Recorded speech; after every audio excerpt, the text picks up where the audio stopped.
Hey everyone, and welcome to our full video review for the Gigabyte P55. To kick things off, let's go over the specs of the device. Let's start off with the CPU, which is a Kaby Lake i7-7700HQ processor. The GPU inside is an NVIDIA GTX 1060 with 6GB of DDR5 RAM. Memory inside is 16GB of DDR4. Storage included is a 256GB M.2 SATA SSD and a 1TB 7200 RPM hard disk drive. For connectivity, there's built-in Gigabit Ethernet LAN, integrated wireless 802.11ac wireless LAN, and Bluetooth 4.2.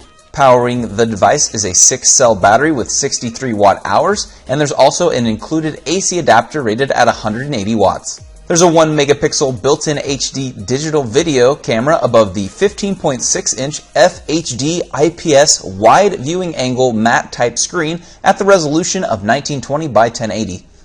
On the left-hand side of the device is a Kensington lock, mini DisplayPort, Ethernet port, HDMI port, USB Type-C port, and a USB 3.0 port. On the right-hand side is a headphone and microphone port, two USB 3.0 ports, DVD-RW and CD-RW Super Multi-Combo Drive, and the AC Power Adapter port. And on the front is an SD card reader. Taking a look at the inner workings of the laptop, we can go over what you're seeing right now and what you have available for upgrades. We have the fan located right here, the single fan that cools the whole device. It has 3 copper pipes that run off of it to both the CPU and the GPU, keeping them cool and dispersing all the heat out just the one side. We have 1 stick of RAM located here.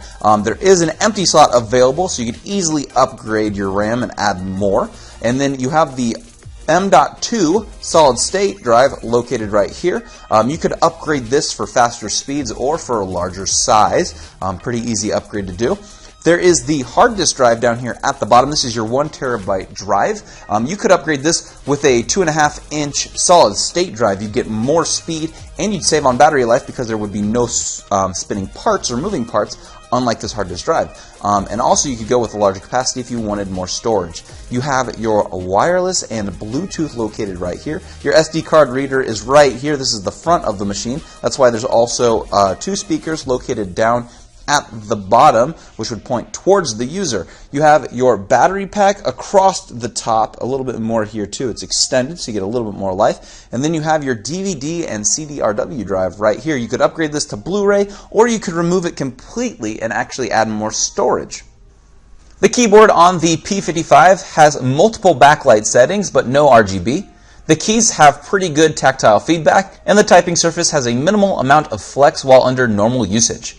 There is a nice orange accent that runs down both sides of the C surface to give the P55 a little more style as well. The trackpad is an all-in-one unit with built-in left and right click buttons and is finished in a smooth matte black like the rest of the keytop surface of the laptop.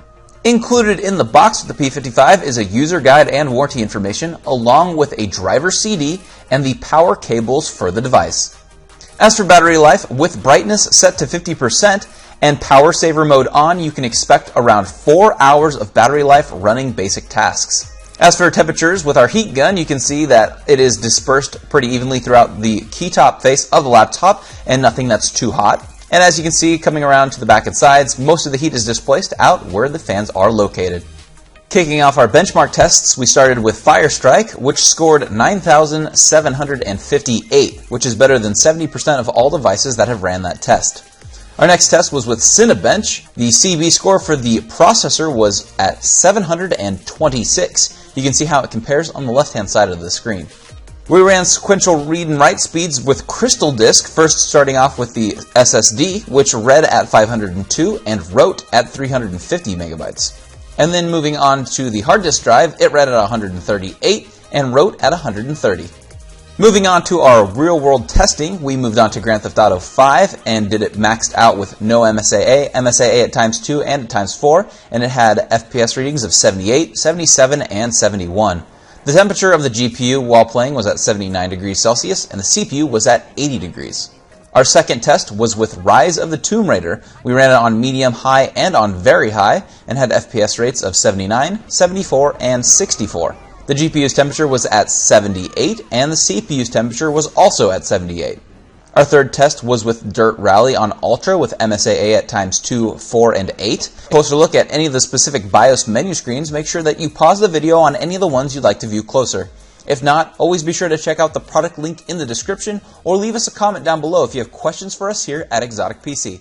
I've been Andrew saying thanks for watching, and be sure to subscribe for future product overviews and reviews.